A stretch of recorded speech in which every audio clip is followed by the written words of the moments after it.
Yes, guys, how you doing? Welcome back to the Spurs Talk Show. I am Sean Butler. I hope you're all happy and healthy doing the things you love with those you love to do them with. It is Wednesday, the 20th of August. We've got 11 days left of the transfer window and still no official bomber. It is... I guess it's getting very frustrating for all Tottenham fans. I went a little bit early yesterday. I think everyone went early yesterday as soon as Paul O'Keefe said agreement was reached. Apparently, agreement wasn't reached. Now, we found out after the fact that there was problems. There was suggestions in the ITK space regarding, problems between the agents asking too much money. That was then apparently debunked and the goalpost moved to now it's Parish is having problems with getting over the final hurdles as well. Daniel Levy looks like he's absolutely furious, according to all reports. We don't know exactly where we are up to, but apparently this morning talks are ongoing. I'm going to be showing you all of the stories around Savinho and Fabrizio Romano's takes on Eberechi Eze as well. I'll be showing you the ITK stuff, the Himothy's and all these things, and the Spurs journo. Poseidon, he's got involved as well. It's all very opaque. It's all very guessy, I think. But guys, first and foremost, smash the like button for me if you enjoy the content. Hit the subscribe if you haven't already. It is ITK time, and with ITK time, there has to be a jingle. Yeah! Come on, yeah! Sources, everyone has a source. They're never right, but we'll share them, of course. I know a guy who knows all the discourse. Content's got a content, and trust me, bro, is my source.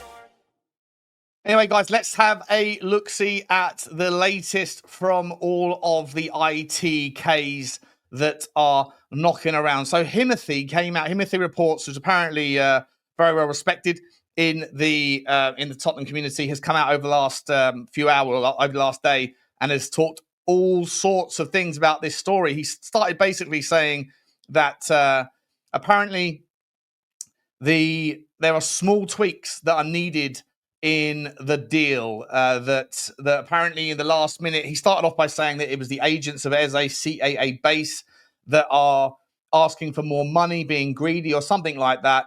And that's the problem, that Daniel Levy is absolutely furious. After all of that, he then came out and clarified that, as what Spurs Journo said, the main issue is Steve Parish. He has decided to break the agreement that was made yesterday and is trying to add on tiny add-ons and bonuses, not the agents. So it's not the agents. Overall, everything I said wasn't about the agents. It was more about Steve Parish. My mistake for poor communication, but all the points still stand. Spurs board are furious and wants the deal done today. I'm not sure if they have managed to make a new agreement yet. The agent bonuses and fees is a minor matter which has been resolved with all terms with Eze agreed.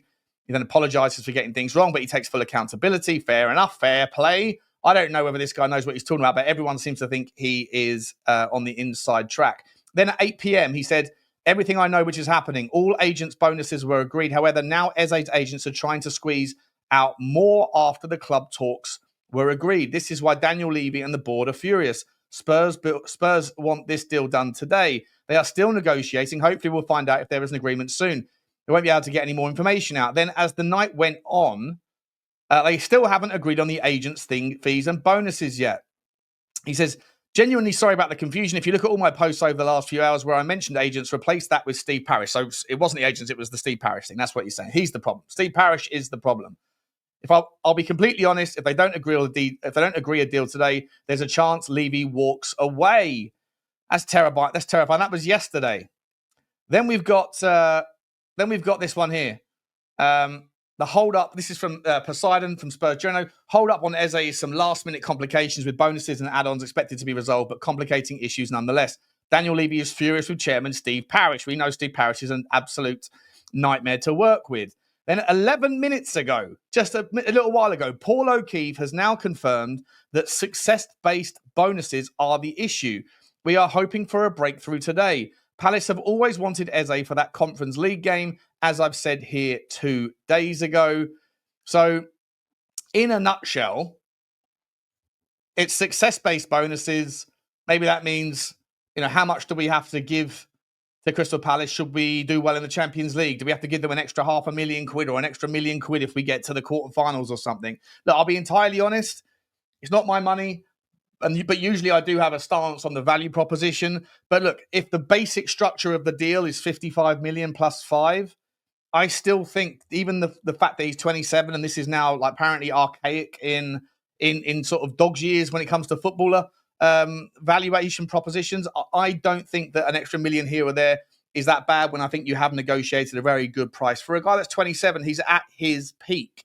This idea that, that 22-year-olds are the only time you pay 60 million quid or more, I think it's silly. I'll explain why in the past, especially when you have this notion that if everybody's fishing in the same pond for the 21, 18-year-olds, then they're going to inflate those values to sort of disproportionately high levels because ultimately you've got more demand and less supply, only then to price in perfection on players that might not mature into the players that you think they're going to be, only then to sit there and find out that if this logic continues, that by the time they get to 27, no one's willing to pay the extra money anyway because of the previously thought narrative that 27-year-olds don't have any sell-on value. So to me, the whole thing is a bit of a zero-sum game, and I think it's nonsense. Bringing it back to Eze specifically, whether or not Daniel Levy just is getting annoyed with Steve Parish's behaviour, demeanour, if it comes down to dollars and cents, which it usually does at the end of the day, I think that they've got a good value for a very, very top player, a player that to me is the biggest signing that Tottenham have made in decades. He should unify the fan base, and then everything should be able to move in the right direction. So pay the extra $500,000 or offer it in a world where we get to the Champions League semi-finals or whatever these performance-based bonuses are. If we do happen to get to the FA Cup and win a cup, the FA Cup final and win it, or the Carabao Cup, just think about all of the additional revenue will come from the home match day, the match day events, from the shirt sales, all of the bonuses that will kick in via the sponsorship deals. I'm sure they can make up the extra million here or there in all of those other metrics. And as I've always said, that there is a way that you can justify the value for expiring players based on the additional merit money that you're going to get from higher positions in the Premier League that you wouldn't have if that player is absent from your squad. So it's just around for me, it's reapportioning the value add and where that kind of accretion in the overall revenue comes from. And players like Eze are going to bring in more money and are hopefully going to progress us further in tournaments and hopefully are going to set us up for sort of sustainable success. And also, I think if you sign an Eze, that's more attractive to the next person that you might be trying to sign. So as far as I can tell, guys, right now, it looks very much like it's both on the Savinho story and the Levy story. And we're going to come to Savinho next and maybe also look at an alternative. It looks like Daniel Levy's doing everything he can and is going in good faith, according to reports. And maybe Daniel Levy is, maybe his own reputation has preceded him a little bit, and that people are being nickeling and diming him like he's nickeled and dimed everybody else over the years. And sometimes there's collateral damage to the zero-sum game of negotiation in which you, particularly, Daniel Levy, go about your business traditionally. Now, maybe you might have changed the habit of a lifetime, but the lingering effects of that legacy allows these people to be more inclined to do the same thing to you when you know that you're desperate, or when they know that you're desperate to get these deals moving because you suddenly have, that wind in your sails, but the pressure, like Atlas, the weight of the Tottenham world on your shoulders to get a couple of bombers in of the magnitude of Eberechi Eze and also Savinho. Now, with regards to Savinho, Romero came out late last night, did another video for his YouTube and said, look, it's still the same issue. There is a higher up at the CEO at Manchester City that essentially is blocking the deal, and that currently there's no movement there. Savinho hasn't sort of disrespected the club, hasn't come out and said anything untoward in regards the situation with the player. With the situation with his employment at the club, he hasn't come out and said that he wants to leave Manchester City, unlike what Wissa has done to Brentford, unlike what Isak has done to Newcastle. And gee whiz, have you seen that the statement from Isak? It tells its own story. Whether it's true or not is wild. But look, Savinho isn't that sort of person or isn't that sort of player. But look, what I would say is that Romano has said that he's still very, very much believes that Tottenham are still trying to make it done. They're not giving up on this one. It's just whether or not at some point you paid too much money. Now, with regards to Savinho and that 70 million, 75 million pound, whatever it's going to take to get this guy in, to me, at some point, you are going to have to shake hands with the reality that you've gone too far. That's just the reality of the situation. And I think that 75 million, you're already very close to it, if not well beyond it. I think you have to bake in here that Savino isn't mad about Tottenham. What he's focused on in a World Cup year is getting minutes so that he can get himself into the Brazilian team ahead of his competition. And that's not going to happen if he's only playing, 1,000, 1,500 minutes of football at Manchester City.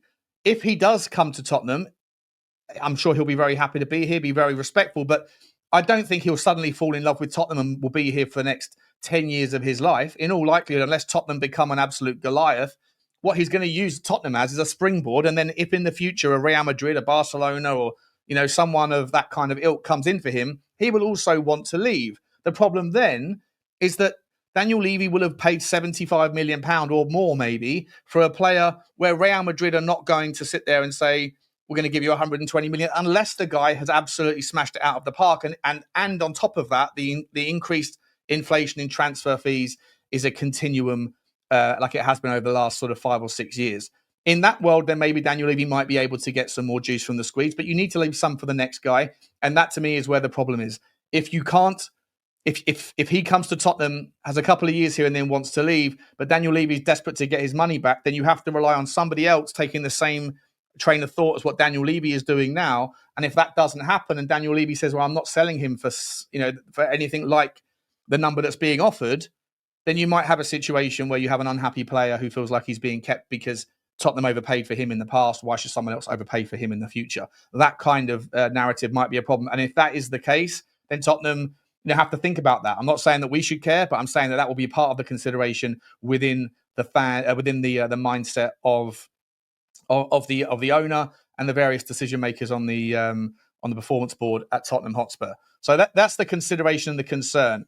If it turns out that Manchester City are saying, sorry, no, he just isn't coming, then look, I think that there's things that we have to sort of consider and look at in terms of alternatives. And there is an unbelievably interesting story out there regarding Ademola Lookman this morning on the TBR that I'll be showing to you in just a second or two. Before we get to that, I just want to continue with the Savinho story. So Football London have brought out this article that talks a little bit about Savinho taking pictures for his, I think that's Twitter or Instagram or something, Instagram, regarding his the shoes that he's wearing, and that obviously like the Manchester City colours. But more importantly, there's some sort of commentary here regarding Pep Guardiola's stance on the player. So it says here, it gave Pep Guardiola the chance to answer the media's questions on the interest in the player. The City boss made clear he does not want a transfer to take place. If Tottenham, in that case, or any other club want a player, they should call the club, right? Said Guardiola. It's the same like we do. I'm only concerned right now today that Savio will be with us until the end of the season, and hopefully for many, many years. He's 21 years old. With the potential that he has, he's played a lot of minutes. He has to improve in the final decisions. But he's an extraordinary player. Otherwise, he would not have played more than 3,000 minutes. But in the end, as always, the desire of the player prevails above everything. But they have to arrive to an agreement with the club. And so what he's saying here is obviously, like, he's calling out Tottenham and saying that, speak to the club. Is he also making the suggestion there that we're speaking to Savino and the agents and getting a kind of trumped up narrative here that he wants to leave? Maybe he's suggesting something and inferring something there that we're not doing appropriately, that Manchester City usually do appropriately.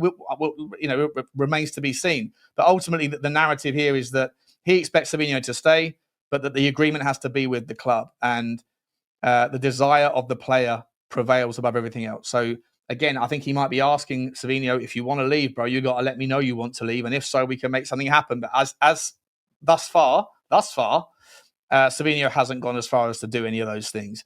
Anyway, so where do we go if the story is true that Savino is going to stay and that Pep Guardiola and the City higher-ups are not particularly interested? Well, one name I've been talking to you guys about for months. I've been calling it out on the Y-Scout. I said to you there's 3 players that do exactly what I'm looking for in terms of output from a left winger perspective and someone that's a bit versatile as well. The 3 names were Anthony Gordon, Garnacho statistics. I know he might be a donut, but his statistics have always been incredibly strong. He, by the way, still hasn't finalised his move to Chelsea. Rumours out regarding Garnacho yesterday that Chelsea don't want to pay the £50 million asking price that Manchester United are looking for. In a world where Savino does fall off, I know this isn't going to be a satisfactory conclusion for you guys. But I actually believe that Garnacho, if you can keep him motivated, keep him happy, and get him in a maybe outside of the goldfish bowl that is Manchester United, put him into an environment where he can be mentored and matured through a very organized and disciplined overall kind of unit of coaching staff, which I think that Thomas Frank and people like Cochrane have sort of built together and harvested over time. Although potentially it hasn't helped so far with the likes of Bissouma, but that disciplinarian style, we respect you, but if you're not going to respect us, then you can go away. That was the case for the PSG game and for the Burnley game. Anyway, if you can get Garnacho in, I still would be very happy. I think the player is very good, and I would trust Thomas Frank to believe in the conversation he would have with the player. And if he lands on the idea of saying, yes, I'm okay with it, then I'm fully behind it. I know that's not for everyone, but the other name, if it's not Garnacho, it would have been Anthony Gordon at Newcastle. I'd be very, very surprised if we could get him out for anything like, ridiculous money, probably be costing 90, 100 million quid. And Newcastle are not I don't think they're in any interest at all about selling any more of their stars. But he is also another player that I think would be absolutely sensational. I've thought that for 3 years when Tottenham were linked with him 3 years ago. And everyone told me I was wrong. I said at the time, watch him. He's going to be a baller at Newcastle when he finally went there. Anyway, the third one is Ademola Lookman.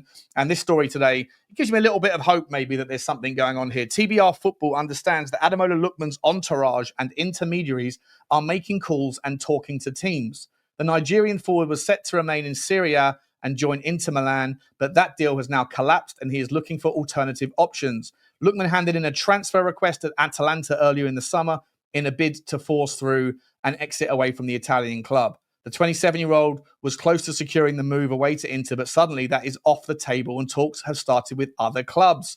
Here's the good bit.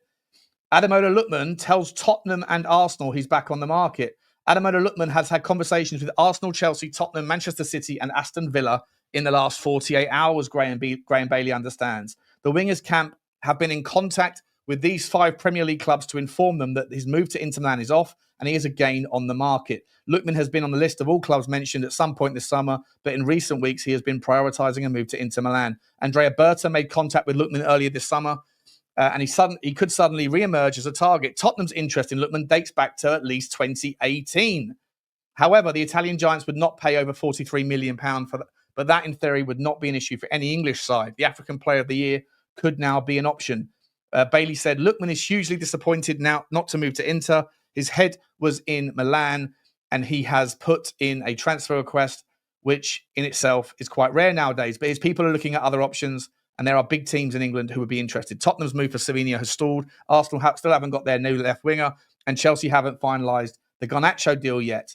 City might yet need to replace Savinho, whilst Aston Villa have just sold Jacob Ramsey. It is not hard to see why Lookman's profile are in contact with Premier League clubs. Guys, this is a really interesting one, right? So, as I say, for me, the guy is absolutely insane. I will bring up his FB rest for you in just a second. But the reality is, I said to you guys a few days ago that I do think there's a snowball thing, a domino effect here, maybe like a game of Skittles, where one transfer affects a lot of others. And I spoke to you about the kind of conundrum of Tottenham trying to get hold of Eze and Savinho, both of whom are sought after by other potential clubs, one of them massively so, and that players like Rodrigo will come into the mix, and that for Tottenham to get hold of Savinho, Manchester City might only do that if they can get hold of Rodrigo, but in so doing, that means Arsenal won't get them, and Arsenal might then go for Eze, and Eze might not be able to leave unless they get the deal done for, say, a Harvey Elliott, who's a little bit quieter story there now. But then Liverpool also after Rodrigo. There's a whole lot of if this, then that. And I think the same thing might materialise with Lookman and the Garnacho as well. There's 4 big teams in England that are looking for a left winger. And there's probably 4 players that are out there right now that are all potentially moving around. But Inter Milan are also looking for a left winger because they were looking at Lookman. Excuse for overuse of the word look. They wanted Ademola Lookman. That's not happening now. So Inter Milan are back in. Now, would Inter Milan move for Gabriel Martinelli? And that then forces Arsenal's hand to be able to go and get someone like a Lookman or go and get a Rodrigo. How does that make Tottenham feel? How does that affect Tottenham's chances of getting a left winger? Where do we sit in the pecking order? One of the questions that I had to pose yesterday was that I think that there is a reality check around Savinho and the caliber of Savio relative to what Tottenham would usually be able to draw. I think it is a very unique environment in which, because it's a World Cup year and because Savio is desperate for minutes, he would be willing to leave Manchester City to go to a club that some might argue is, a step back in his career relative to his own sort of potential and profile at Tottenham, in an effort to get those minutes to make sure that he's in the Brazilian team, in the Brazilian squad in the World Cup. Would he have the same desire to come to us next summer once the World Cup's gone? Arguable, but I would probably say I'd lean no on it. What about the expectations of Tottenham fans in a world where Savinho is off? Can you go and get the same interests of the same caliber player? Lookman doesn't have to worry about any of those things. Garnacho won't have to worry about any of those things necessarily. Maybe he would.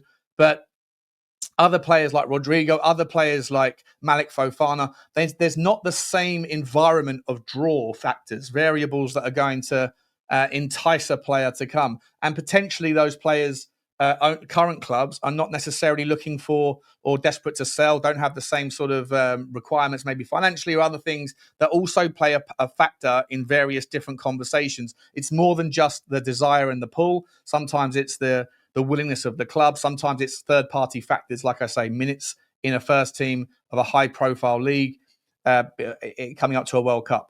Maybe that's why someone like Richalison has sort of dug his heels in the ground for so long when it comes to links with him leaving the club, is because he knows that if he was to move to a different league, he might not have the same attention and might not have the same quality of opportunity to command that spot in the Brazilian team. Anyway, that's for a different conversation. So it's just very interesting with regards to Ademola Lookman. And I personally think, for what it's worth, that this guy would be very, very, very appropriate as an alternative if that's the direction we go into. In terms of output last year, the guy was insane. I think he scored 23 goals, and his tackling, his ability to do the defensive work, his ability to press, to do corners, to do crosses, take-ons as a wide guy. And don't forget, he can play as a 9 as well. He can play as a 10. He's very, very versatile. I'm not going to spend forever going through all of these, but as you scroll down through the FB refs here, you can absolutely see what I'm talking about. It's not just his output, shots on target percentage, shots on target, 96th percentile, shots total, 94th percentile. He's someone that's very, very, very involved in the game. But these are the things that I like to see. Right? It's not just about scoring. If you do score, that's what people care about. But on top of that, are you doing things in the game that help your teammates also have activity around the box? And he absolutely does. Shot creating actions, things that he does that leads to a shot somewhere within his team in the same phase of play. 5.5 times a game. He does something that leads to a shot. That's insane. That's insane. That's such an unbelievably high number. Shot creating actions from a shot, 99th percentile. Goal creating actions from a take-on, which is what we're looking for. Someone on the left-hand side who can take a play on, 89th percentile.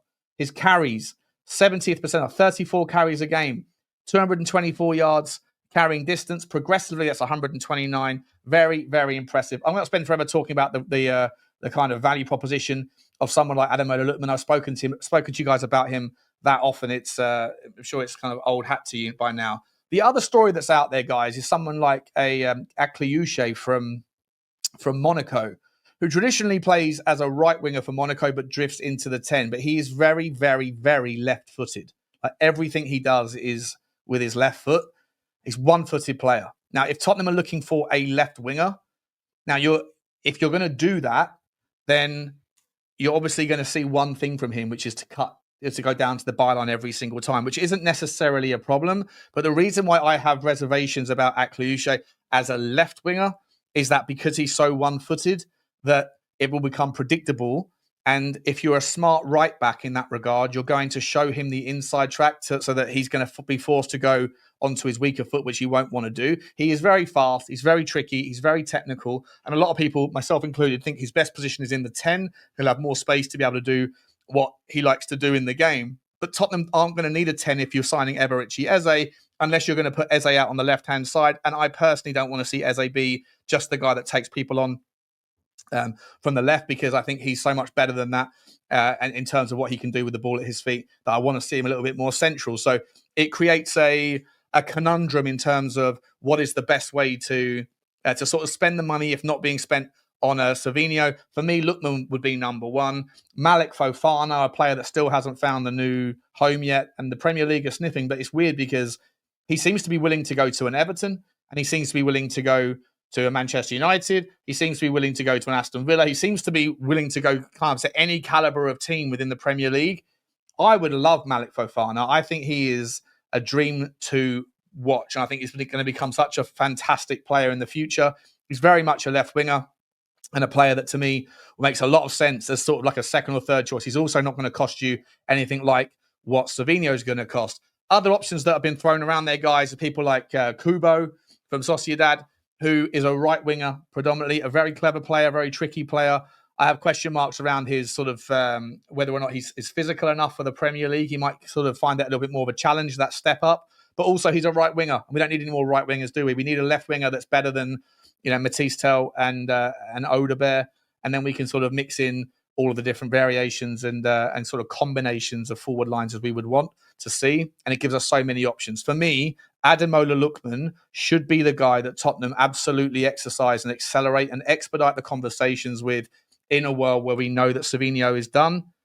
I just hope that Tottenham know when to call it a day with regards to Savinho, because if we waste any more time on going after, basically a dead cause, we're spending a lot of time going after something where I still have, and I've said it for ages, I still have a very strong suspicion that if any other football club in the Premier League came in and offered 70 million for Savinho, Manchester City would have accepted it. For some reason, I believe that it's a grudge against Tottenham. It's a grudge against Levy because Levy was the instigator, the poster boy, the kind of the spokesperson for all of those 115 charges, and that it's like a thief that's angry with the judge for sentencing him, or a thief that's angry with the police for catching them. Like, why take some accountability? Of course, we don't know if that's what's happened there yet, but if we're making some assumptions that there has been some foul play, then either way, I'm not against that one. But either way, I feel like the reality is that that there is some certainly some resentment towards Tottenham Hotspur from people at Manchester City, and I do think that's going to be a problem to get this deal over the line. I said it from the get-go. I would love to see Tottenham get this one done, but in a world where we think that it's too much and it's not going to happen, stop wasting your time. Go and get Ademola Lookman. Go and pay whatever money it is that Atalanta want, because there's other things that are happening. As I say, this kind of merry-go-round, this domino effect, we're competing with a lot of big clubs. Leandro Trossard has just signed a new contract with Arsenal, but if Martinelli becomes Inter Milan's target, then Arsenal are going to go and get someone. Are they going to go and get Rodrigo? The story's dying a little bit over there. Are they going to go and try and get Savinho? Probably not. Are they going to get Garnacho? Very doubtful. What's left? Ademola Lookman. I would love it if we could get Lookman, but we have to make a decision whether pursuing Savinho any further is really worth the juice in that squeeze. Guys, I'll see you later on, hopefully for a stress-free and error-free live stream. Appreciate you watching, and please like, subscribe, and comment. And if you are interested in this stuff on the podcast side of things, it's going to be uploaded onto Spotify, where you can watch it before it's even uploaded onto YouTube. Like, subscribe, and comment. And as always,